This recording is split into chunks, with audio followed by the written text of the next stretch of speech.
3 days before the wedding, his wealthy parents shoved a prenup in my face, smirking like they had already won. What they didn't know was that I had $9 million of my own lawyer, and a plan that would wipe those smug grins right off their faces. 3 days before my wedding, my entire world was ripped apart by a betrayal I never saw coming. It wasn't the man I loved, Ethan, but his incredibly wealthy, incredibly snobbish parents who ambushed me with a prenuptial agreement.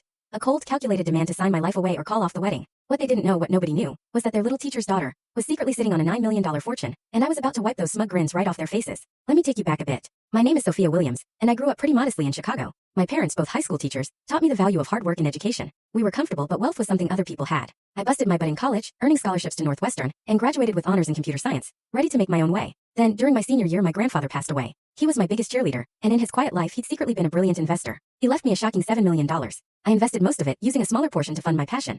A tech startup focused on educational software. By 26, my company was booming, adding another $2 million to my net worth. So yeah, I had money, but you'd never know it. I drove a practical car, lived in a nice but unassuming apartment, and dressed well but never flashy. I wanted to succeed on my terms for my merits, not because of what was in my bank account. My wealth was my secret, known only to my parents, my best friend Jenna, and my financial advisor. I met Ethan Blackwood at a charity gala. His family was Chicago old money, the kind with lineage stretching back to lumber barons, and their law firm, Blackwood & Associates, represented half the corporate power players in the Midwest. Ethan, though, was different. He had warm brown eyes and a genuine interest in the charity's cause. We talked effortlessly, about everything from education to spicy Thai food. I gave him my number, knowing exactly who his family was, but feeling a pull I couldn't ignore. Our first date was a picnic in Millennium Park. He brought homemade sandwiches. He'd even looked up my company and was impressed. That was Ethan, thorough but truly genuine. We fell head over heels. Weekend hikes, cooking disasters, debates that lasted all night, and a deep connection that made everything else melt away.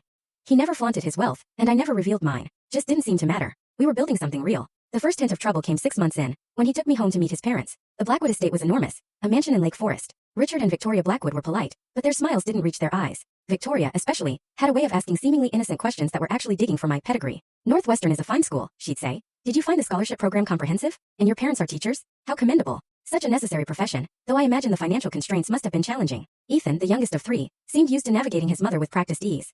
His father, Richard, was more direct, often excluding me from conversations entirely. Still, I was in love. These were minor irritations. When Ethan proposed on our 2-year anniversary, on a sunset cruise on Lake Michigan, I said yes immediately. The ring was his grandmother's, a beautiful emerald. Wedding planning began as a dream, but quickly became a nightmare of Victoria's opinions. The venue, the flowers, everything. She never explicitly mentioned money, but the unspoken assumption was always there. The Blackwoods would handle everything because clearly, I couldn't afford a wedding suitable for their son. I let them believe it. My reasons for privacy were solid, and my pride stopped me from trying to compete with them financially. Ethan tried to mediate, sometimes standing firm for me, other times suggesting I compromise. Full story on the channel. Link below. Click now and watch what happened next.